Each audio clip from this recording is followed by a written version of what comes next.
Welcome to CEPS communication skills. आज का हमारा मौजू है आइल्स, एकेडमिक आइल्स। और जो हमारी सारी बात जो होगी वो एकेडमिक आइल्स के फॉर्मेट पे होगी कि ये इसमें क्या क्या होता है।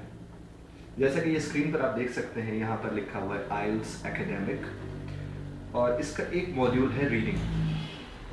जो एकेडमिक का रीडिंग होता है उसमें 3 पैसेजेस होते हैं, जैसे कि आप ये स्क्रीन पर देख सकते हैं, यहाँ 3 पैसेजेस लिखा हुआ है और उसमें कुछ 40 के करीब यानी 40 क्वेश्चन उसमें होते हैं। और इस तरह ये जो 40 क्वेश्चन 3 पैसेजेस वाले आपको 60 मिनट्स में करने होते हैं, यानी एक पैसेज को करने के लिए आपके पास 20 मिनट होते हैं। इसको थोड़ा बहुत मुश्किल ज़रूर समझा जाता है और उसकी बुनियादी वजह यह है कि हम लोग ज़्यादातर एक्सपोज नहीं होते रीडिंग के हवाले से, रीडिंग की तरफ, इसलिए इसे थोड़ा बहुत मुश्किल समझा जाता है। लेकिन एक अच्छी और बेहतर मशक के बाद आप इसके ऊपर एक ग्रिप हासिल कर सकते हैं।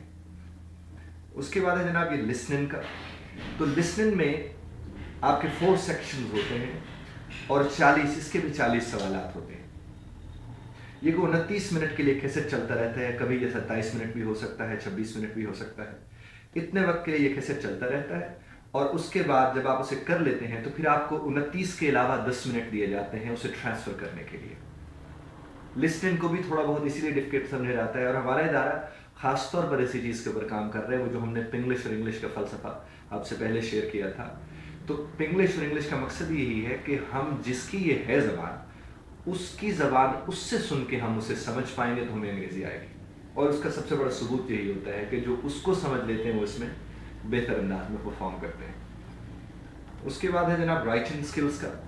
जो राइटिंग का आपका यहाँ पर टेस्ट होता है, इसमें 2 टास्क होते हैं। ये टास्क 1 आप यहाँ देख सकते हैं, ये वाला टास्क 1, ये ग्राफ्स, इसमें आपको ग्राफ दे दिए जाते हैं और आपको उसको डिस्क्राइब करना होता है और वो आप कम अज़ कम आपको 150 लफ्ज़ लिखने होते हैं, 150 वर्ड्स, यानी आप 160, 70, 65 आप इतने भी लफ्ज़ लिख सकते हैं और इसके लिए आपके पास होते हैं 20 मिनट्स।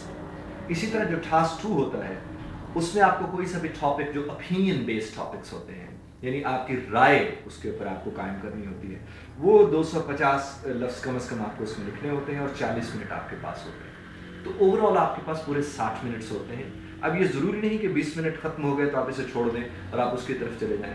अगर आपको ज़्यादा वक्त उसको दे दिया या इसको दे दिया तो ये आपके ऊपर है, बस दोनों टास्क का मुकम्मल होना बहुत ज़्यादा ज़रूरी है। और उसके बाद ये आखिरी टास्क स्पीकिंग का है।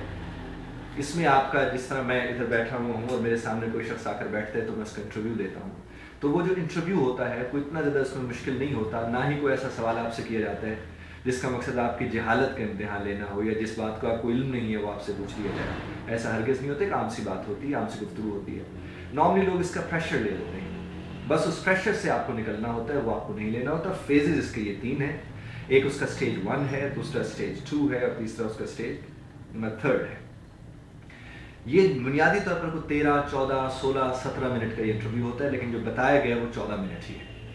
पहले स्टेज में it's a kind of warm up, आपसे एक वार्म अप एक्टिविटी होती है। मसलन आप कहाँ रहते हैं, आज आप यहाँ आए तो आप कैसे आए, या how do you not normally spend your weekend, आप अपना वीकेंड नॉर्मली कैसे गुजारते हैं, या वीक डेज आप अपने नॉर्मली कैसे गुजारते हैं, इस तरह के सवाल होते हैं। और जब दूसरे फेज में आते हैं तो आपको एक कार्ड दे दिया जाता है, उस कार्ड के ऊपर एक टॉपिक लिखा हुआ होता है, उस टॉपिक के नीचे 2 या 3 पॉइंट्स उस टॉपिक से मुतालिक वहाँ पर लिखे हुए होते हैं। फिर आपको करना ये होता है कि आपको वो 1 मिनट दे देते हैं और एक पेंसिल भी वो अपनी तरफ से आपको देते हैं, एक piece of a paper chit वो आपको देते हैं। आप उसके ऊपर बैठकर उसे 1 मिनट में मजीद कोई पॉइंट्स लिखना चाहें तो आप लिख लेते हैं। जब वो पॉइंट्स आप उसके लिख लेते हैं तो उसके बाद वो आपसे कहते हैं कि अब आप 2 मिनट के लिए, 2 मिनट्स के लिए आपको कहा, यानी 1 मिनट से होता है, ये प्रेपरेशन का होता है, और 2 मिनट्स आपको उसके ऊपर बोलना होता है। तो 2 मिनट्स आपने बोला, उसके ऊपर आप बोलते हैं, तो उसमें जिस चीज़ को वो सबसे ज़्यादा देखते हैं वो ये होती है कि एक्यूरेसी थी और फ्लुएंसी थी, यानी एक्यूरेसी और फ्लुएंसी, इन दोनों चीज़ों को इसमें देखा जाता है।